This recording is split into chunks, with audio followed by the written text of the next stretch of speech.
The thunderous growl of a customized Harley-Davidson pierced the eerie silence of an abandoned warehouse district on the outskirts of San Diego. The bike's black frame gleamed under the harsh midday sun, kicking up dust as rider Ghost Harlan downshifted, his gloved hands gripping the handlebars tightly. His worn leather jacket bore the faded patch of the Outlaw Riders Motorcycle Club, fluttering like a flag in the scorching breeze.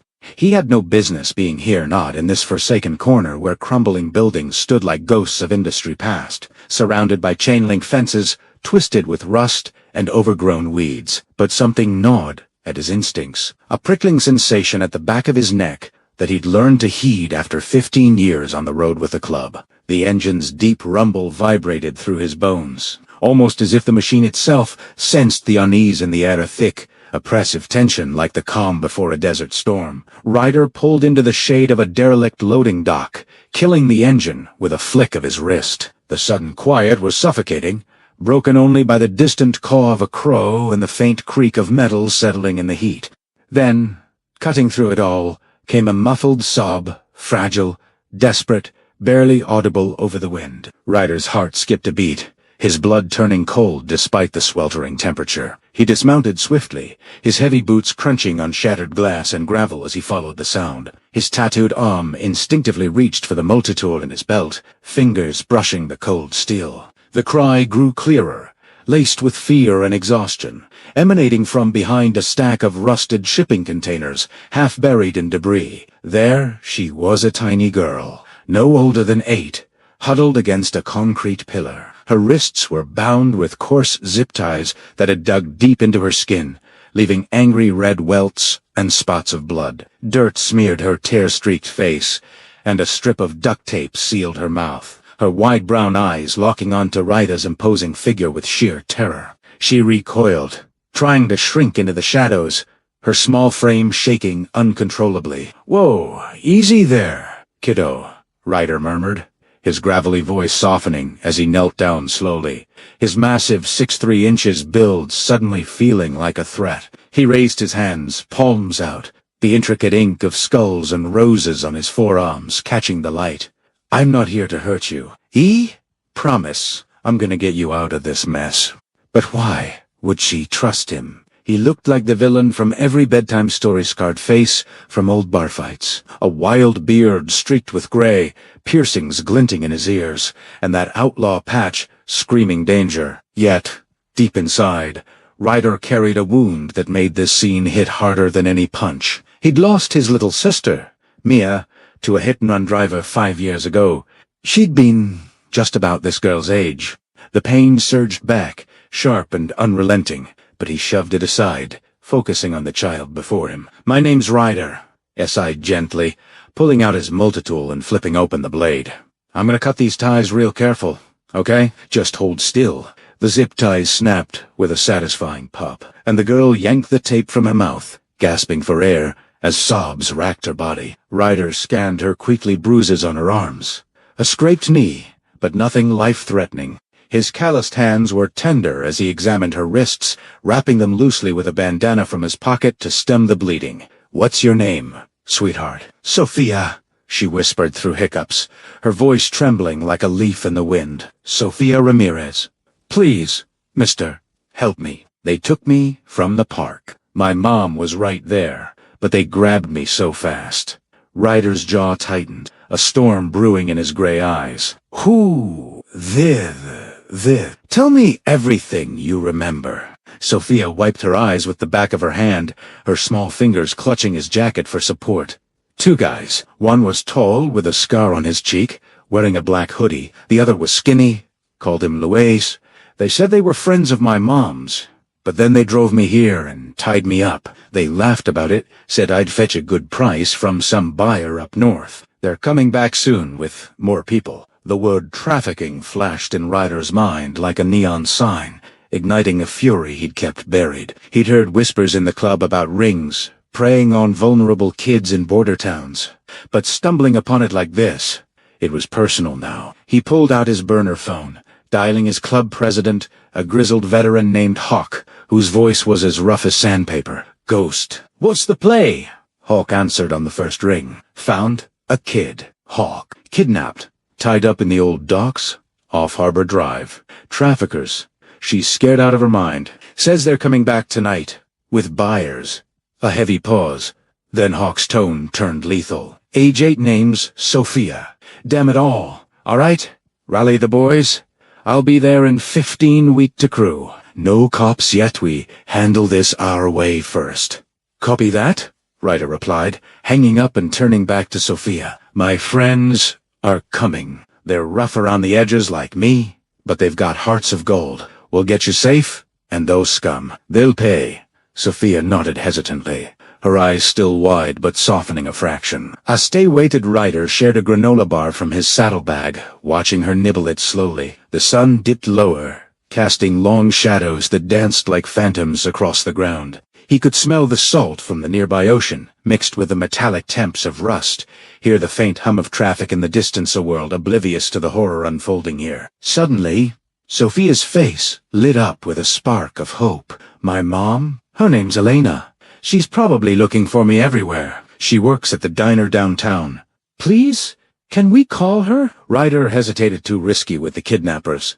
Potentially tracking, but the plea in her voice tugged at him. Shun. Keith, first, we make sure you're out of danger. The distant roar of motorcycles echoed through the district, growing louder, like an approaching thunderstorm. 5 bikes pulled up in a cloud of dust, engines idling with a menacing purr. Hawk dismounted first, his salt and pepper hair tied back, eyes scanning the scene with predatory focus. He knelt beside Sophia, his voice surprisingly warm. Hey there, little one. We're the good kind of scary. Gonna make this right. The other rider stank, a burly mechanic with a soft spot for kids. Spike, the club's medic with tattoos hiding old war scars, and a couple more formed a protective circle, their faces etched with determination. These weren't just bikers. They were family men, veterans, survivors who lived by a code. Protect the innocent, no matter the cost. Ghost! Get her to the safe house! Hawk ordered. Maria's there, she called the girl's mom, and keep her comfy. The rest of us, we stake out. When those bastards showed, it's game on. Ryder scooped Sophia up gently, her arms wrapping around his neck as he carried her to his bike. The leather seat felt warm under the sun, and he secured her with a spare helmet that dwarfed her head. Hold on tight, Sophia. This ride's gonna be your ticket to freedom. As they peeled out, the wind whipping past, Ryder felt a rare warmth in his chest, purpose, raw and real. But back at the docks, as night began to fall, headlights pierced the gloom. The kidnappers were returning early. If this moment of unexpected heroism touched you, remember to subscribe to Road Motorcycle Diaries for more stories that restore your faith in humanity's compassion. The black SUV crept into view, its tires crunching over gravel, and the 2 men stepped out, oblivious to the ambush waiting in the shadows. What would happen next? Would the outlaws deliver justice, or would the traffickers slip away? The night swallowed the docks whole, turning every shadow into a potential threat. As the black SUV rolled to a stop with its engine still purring like a predator, 2 men stepped out, less, the skinny one with nervous eyes and a cheap gold chain, and Carlos, the scarred brute, whose face looked like it had been carved with a dull knife. They carried flashlights and zip-tie bundles, laughing low about easy money and the buyer's impatience. They had no idea death was already watching them from every corner. Ryder had returned after dropping Sophia at the safe house. Now he crouched behind a rusted forklift, pulse steady but rage simmering just beneath the surface. Hawk signaled silently from the catwalk above 2 fingers. Wait. Tank and Spike flanked the exit, wrenches and tire irons in hand, faces hard as granite.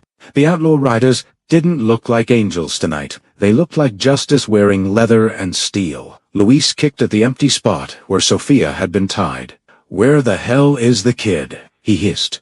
Carlos swept his flashlight around. The beam cut in through the darkness like a blade. She couldn't have gotten far. Those ties were tight. Maybe some homeless freak cut her loose. Luis Muter had already sweating. Or maybe we got company, Carlos growled, hand sliding toward the pistol under his jacket. That was the moment Hawk dropped the signal. 8 motorcycle engines exploded to life at one steep, furious roars that shook the metal walls and rattled every loose bolt in the district. Headlights snapped on in a perfect circle, blinding the two traffickers like spotlights on a stage. The men froze, deer in the glare of oncoming doom. Hawk stepped forward first, boots deliberate on the cracked concrete. His voice carried over the idling engines like rolling thunder.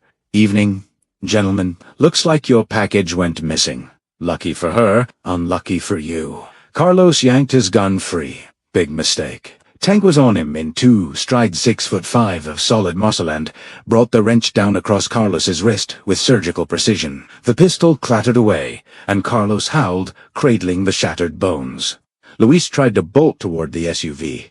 Spike caught him by the collar, spun him like a rag doll, and slammed him face first against the hood. "You're not going anywhere," Spike said quietly, almost politely. Ryder walked slowly into the circle of light. His shadow stretched long and menacing across the ground. He stopped inches from Luce's trembling face. "You grabbed a little girl from a park. You tied her up. You planned to sell her like livestock." Each word landed like a hammer strike. Luce's lips quivered. I didn't have a choice. Man, they make us." Ryder's fist connected with Luce's jaw clean, controlled just enough to silence the excuse without killing him. "Don't lie to me." He leaned closer, voice dropping to a deadly whisper. "She told me everything. Names, faces. The buyer waiting in Tijuana. The warehouse on Industrial Boulevard where you keep the others." Hawk knelt beside Carlos, who was still cradling his ruined wrist. "Here's how this works," Hawk said calmly. "You're going to give us every name, every address, every contact. You're going to tell us how many kids are still in that warehouse right now, and you're going to do it fast. Because we already called someone who's very interested in your operation." Carlos spat blood onto the concrete. "You think we're scared of the cops? They'll never—" Hawk smiled cold, mirthless. "Who said anything about cops?" He nodded toward Ryder, who pulled out his phone and hit record. "We're giving the FBI an anonymous gift-trapped tip. But first, we're going to have our own little conversation." Over the next 10 minutes, the two men talked fast and disparate. They named the warehouse Manajura, man they called El Curvo.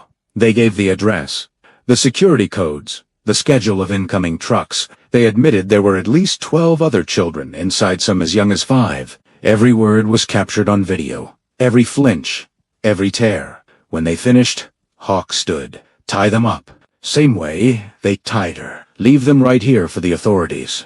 Zip ties hissed tight around wrists and ankles. Gags went in. They were left sitting, back to back, against the SUV's front bumper, illuminated by one single headlight, the Ryder's left on, like a beacon. Ryder made one more call, this time to a contact he trusted in the FBI's Human Trafficking Task Force. Special Agent Carla Reyes picked up on the second ring. "Ghost! This better be good.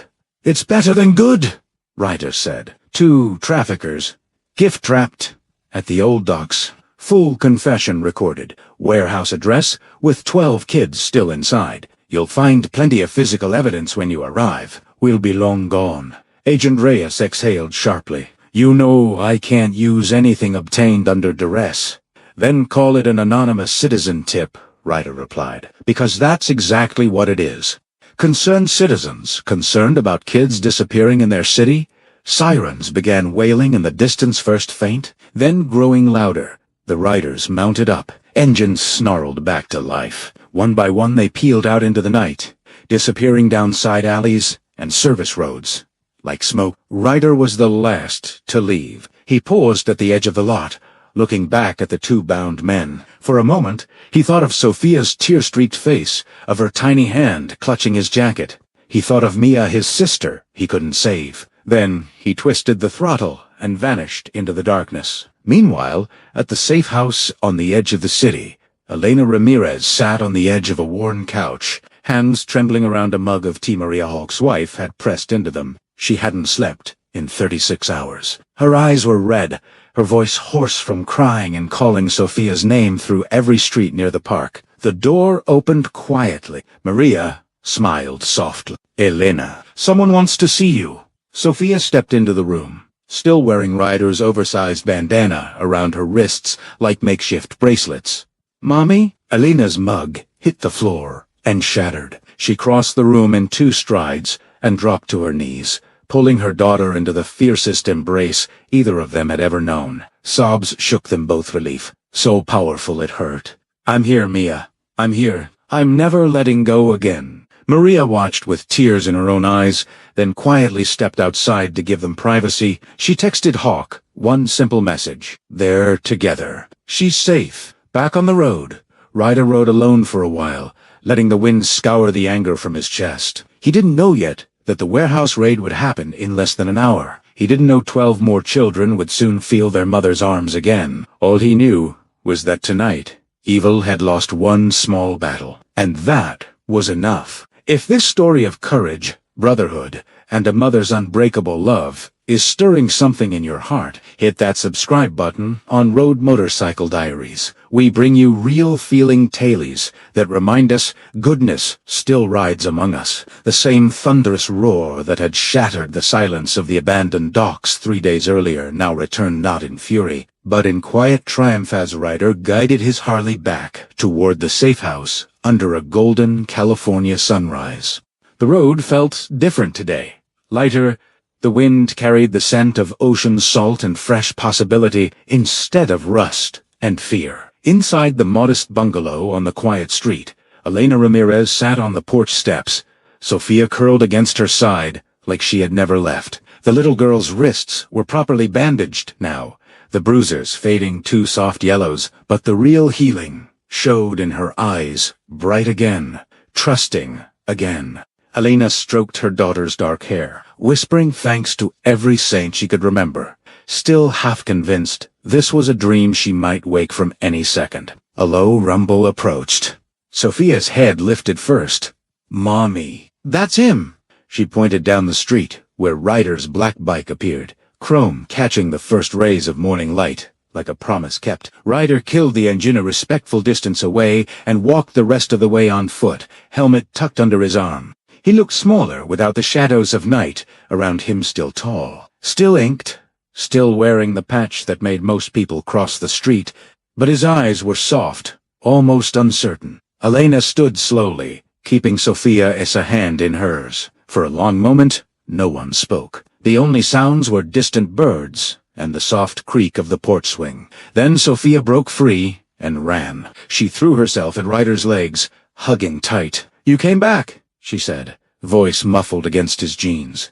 "I knew you would." Ryder knelt, letting her wrap her arms around his neck. He closed his eyes for a second, breathing in the clean shampoo smell of her hair, the opposite of the dirt and terror he'd found her in. "Hey, kiddo," he murmured. "Couldn't stay away. Had to make sure you were really okay." Elena stepped forward, tears already shining. She didn't hesitate. She wrapped her arms around both of them, her daughter and the stranger who had become their miracle. "Thank you," she whispered against his shoulder, voice cracking.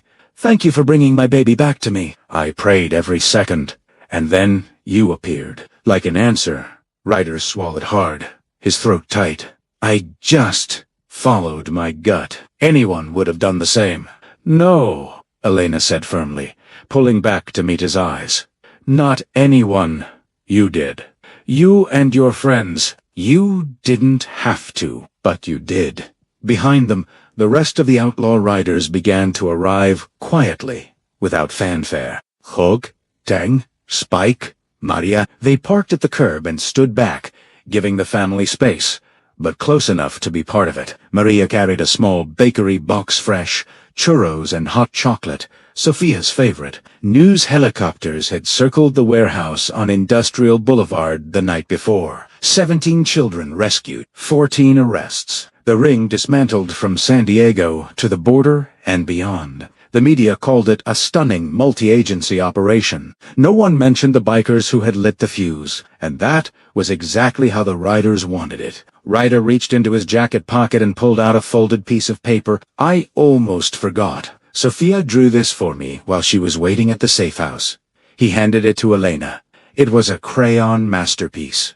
A big motorcycle, a tall man in leather, a little girl holding his hand, and a woman with long hair smiling beside them. Above it, in careful, childish letters, "Gracias por salvarme. Eres mi héroe, ante quiero." Sophia Lena pressed the drawing to her chest, fresh tears falling. "She's right," she said, softly. "You are." Ryder looked down at the ground, embarrassed, then back up. "I lost someone once."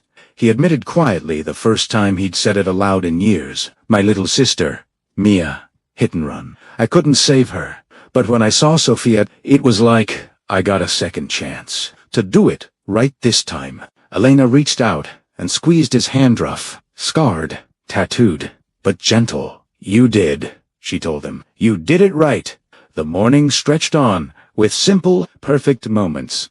Sophia showing the riders her drawing, Tank pretending to be scared of the big scary motorcycle man on paper, Spike teaching her how to rev an imaginary throttle, Hawk and Maria quietly talking with Elena about counseling services and support groups for families who'd been through hell. As the sun climbed higher, Ryder stood to leave. Sophia ran up and hugged him one last time. "Will you come visit?" she asked. "Promise?"